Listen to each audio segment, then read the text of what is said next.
Eu não ouço mais falar em Luciano Hang, não, o velho da Van. Eu não ouço mais falar naquele dono da Maduro, do Madeiro, do hambúrguer. Não ouço mais falar daquele do Localiza. Eu não ouço mais falar nesses empresários. Impressionante.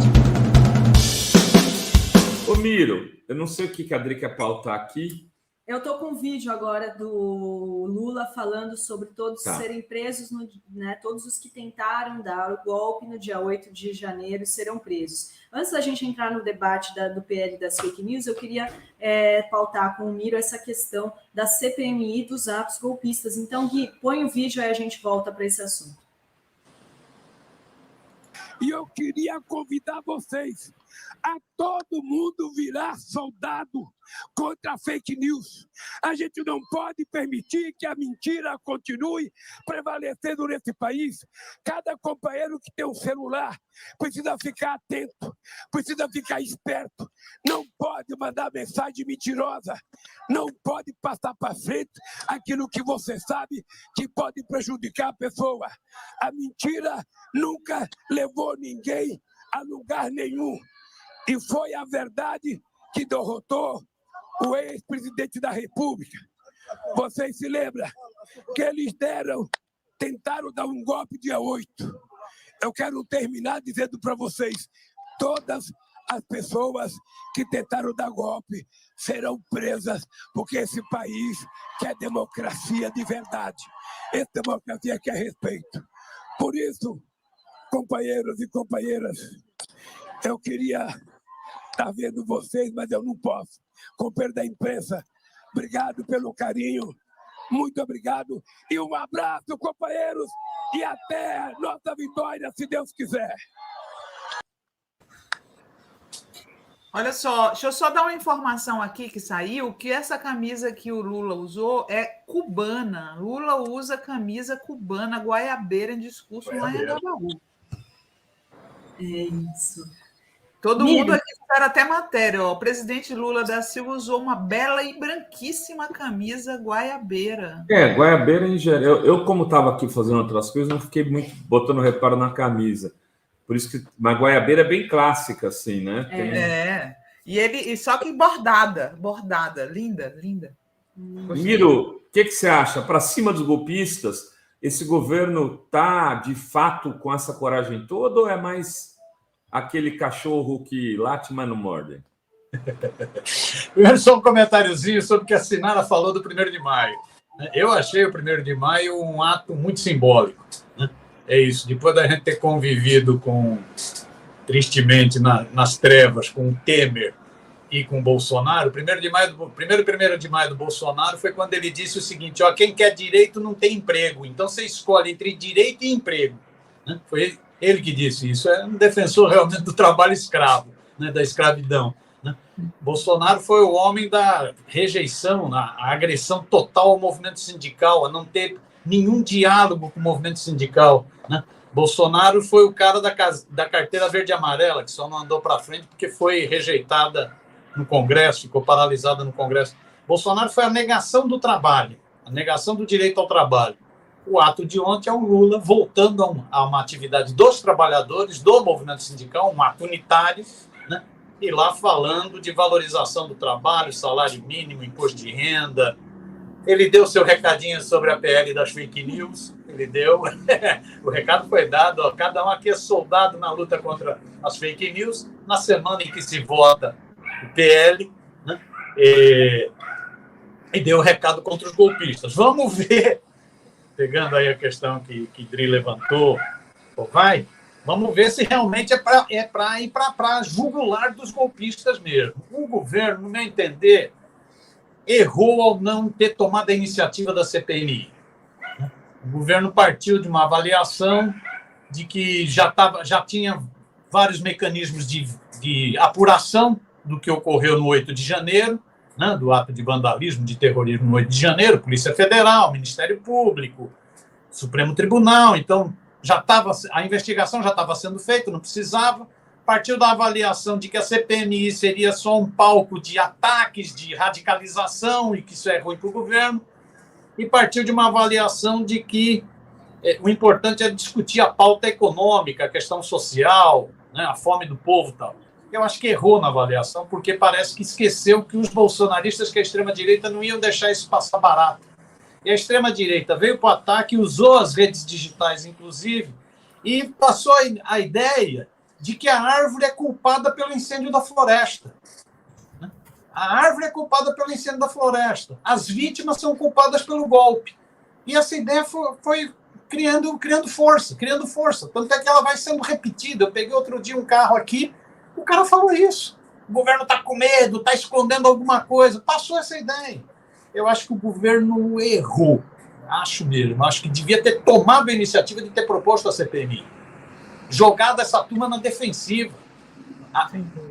Era colocar o holofote nessa turma. E é o holofote, porque até agora nós tivemos um dado muito positivo, que foi a prisão daqueles 2.000 que participaram diretamente daquelas cenas de terrorismo, de vandalismo, de invasão do Congresso, do Palácio do Planalto e do Supremo.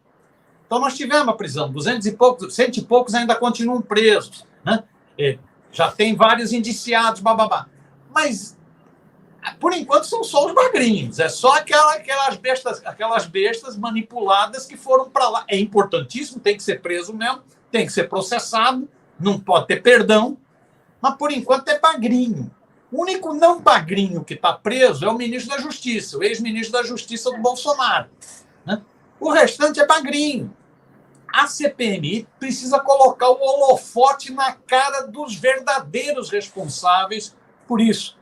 Tanto os que financiaram de fato, me surpreende como alguns entusiastas do golpe sumiram da mídia. Eu não ouço mais falar em Luciano Huck, o dono o velho da Van. Eu não ouço mais falar naquele dono da Maduro, do Madeiro, do hambúrguer. Não ouço mais falar daquele do Localiza. Eu não ouço mais falar nesses empresários. Impressionante. Quem que financiou? Eu não ouço falar em agrotrogloditas, grandes empresários do agronegócio, desse agropop, financiaram toda aquela movimentação golpista. Não se fala desses caras. Será que esse cara que alojou o Capetão agora lá em Serrano, no interior de São Paulo, para aquela feira do agronegócio? AgriShow. Hã? AgriShow. Isso, do AgriShow. Será que o cara que alojou na casa dele, na mansão dele, o Bolsonaro, ajudou a financiar? Precisa apurar, precisa mostrar quem financiou de fato os atos golpistas. Precisa mostrar, de fato, quem incitou, para usar uma expressão da Carmen Lúcia, quem inflamou. Né? Os influencers, os parlamentares que apoiaram o golpe. Isso está tudo nas redes digitais. Quem são os incitadores daquele clima golpista? Quem bancou esse negócio? Precisa mostrar, de fato, quem foi o núcleo organizador desse negócio. Então, precisa mostrar quem financiou, precisa mostrar quem incitou, e precisa mostrar quem organizou esse negócio. A partir dos milicos, inclusive. A partir dos milicos, a partir do Heleno, a partir do Braga Neto. Quem bancou esse negócio? Quem organizou esse negócio? Como que transformaram o QG do Exército numa incubadora de terroristas? E precisa mostrar quem é o chefe dessa história toda. O chefe que fugiu para os States, mas continuava orientando. Então, eu espero que, de fato, a CPMI dos atos golpistas, a CPMI dos atos terroristas, né, ela vá a fundo, ela taque o holofote na cara desses sujeitos que estavam escondidos, né, esses sujeitos das trevas bolsonarianas. Vamos ver. Né? Está se montando ainda a comissão, né, o MDB deve indicar agora os nomes, está uma briga no MDB para ver quem indica. No Senado já parece mais definido, são nomes mais independentes, né? Então está ainda indicando os nomes, vamos ver como vai ser a composição, e espero que vá para cima. Eu acho, sinceramente, que o governo errou na comunicação, errou no trato dessa questão, mas agora espero que supere esse erro. Vocês viram que durante o final de semana, o pessoal nas redes sociais de esquerda estava pedindo uma CPI do agro, né, para combater a CPI do MST. para se equiparar à CPI do MST, uma CPI do agro, né? Porque é tão absurda a existência dessa CPI do MST, né? As CPIs, elas partem de um fato determinado. Não existiu fato determinado para eles fazerem CPI do MST, gente. E o The Guardian, na semana passada, o The Guardian estava propondo ainda, que eu acho mais interessante ainda do que só é a CPI do câncer, para analisar como essa quantidade de veneno que o agro usa contribui para os casos, porque tem estudos nesse sentido. Sim, não só de pessoas que comem, como pessoas que lidam com isso, né, Dri? Diz que no sul do Brasil tem um índice mais alto de câncer por conta dos agricultores que lidam com esses venenos no dia a dia. Então, seria... E, Miro, como que você vê essa CPI do MST? É a quinta também CPI que eles vão sofrer, né? Que absurdo. Então, nós fizemos lá no Barão uma excelente conversa com o João Paulo, coordenador do MST, e com o Igor Felipe, também da coordenação do MST, para entender o que é essa proposta da CPI. Né? Essa proposta é a proposta dos escravocratas que estão querendo se esconder. Essa é a proposta da turma, que na época do Bolsonaro passou a boiada, desmatou, queimou, matou povos indígenas, explorou trabalho análogo à escravidão, explorou trabalho escravo. Esses escravocratas, esses assassinos, esses destruidores da natureza, esses agrotrogoditas, né? Então, propõe a CPI para sair do foco. Ou seja, é o bandido falando pega ladrão. Né? Eles tentam se esconder. São os escravocratas tentando se esconder. Também é uma CPI, como diz João Paulo, para desgastar o governo. Tentar desgastar o governo, criar cisânia no próprio governo. O ministro fala uma coisa, outro ministro fala outra coisa. Né? Então, é uma CPI que visa criminalizar os movimentos sociais, retirar de foco todos os crimes cometidos pelos agrotrogoditas, né, que continuam cometendo crimes. Você vê essa feira mesmo, eles não vacilam em dizer qual é a opção deles. Né? Pode dar subsídio à vontade, pode dar grana à vontade, eles continuam fascistas. Isso tem a ver com a formação, inclusive, das capitanias hereditárias no Brasil. É o latifúndio brasileiro transformado em pop, em agro. Né? Então, é para esconder os crimes que foram cometidos pelos agrotrogoditas durante esses 6 anos, não é isso? E é para tentar enquadrar o governo Lula. Teria esses 3 objetivos, foi a exposição que o João Paulo fez, João Paulo Rodrigues, que é da coordenação da MST, foi uma excelente fala, nós estamos vendo, inclusive, de publicar o vídeo, né? Daí eu mando para você, Dri, né? Foi uma bela conversa com várias pessoas, né? E o Igor também estão apontando quais seriam os desafios nessa guerra para usar o termo da moda, nessa guerra de narrativas. Né? Como que a gente precisa mostrar quais são os crimes do agronegócio, né? E quais são os objetivos de fundo que eles procuram. Eles talvez, vamos ver como fica. Se o governo, nas palavras do presidente Lula no ato no Anhangabaú do 1º de maio, se o governo resolver ir para as cabeças na CPMI, se o governo resolver ir para as cabeças na CPMI dos atos terroristas, dos atos golpistas, possivelmente a extrema-direita tente utilizar a CPI do MST como contraponto. Então é preciso, talvez seja o principal terreno onde eles vão atuar. Né? É isso mesmo, Miro. Eu estava, inclusive, fui visitar lá o deputado...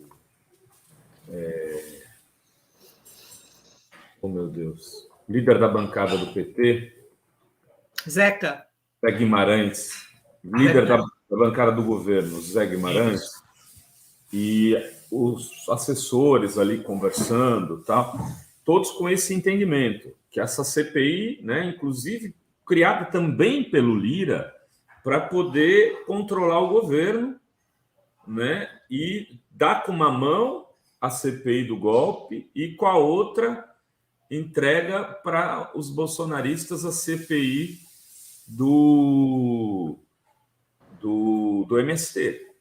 E aí ele pode ficar levando o governo ali, né, no cabresto. Agora, é preciso avaliar qual CPI terá mais impacto midiático. Porque aqui na Fórum, a gente vai cobrir a CPI do golpe. A CNN provavelmente vai cobrir a do MST. A Jovem Pan vai cobrir a do MST. Qual CPI vai cobrir a Globo News, a Globo? Né? Isso é que vai mostrar uma calibragem aí de que para quem a gente vai conseguir falar mais. É uma disputa midiática. Ainda, né, Miro? Como sempre. Né?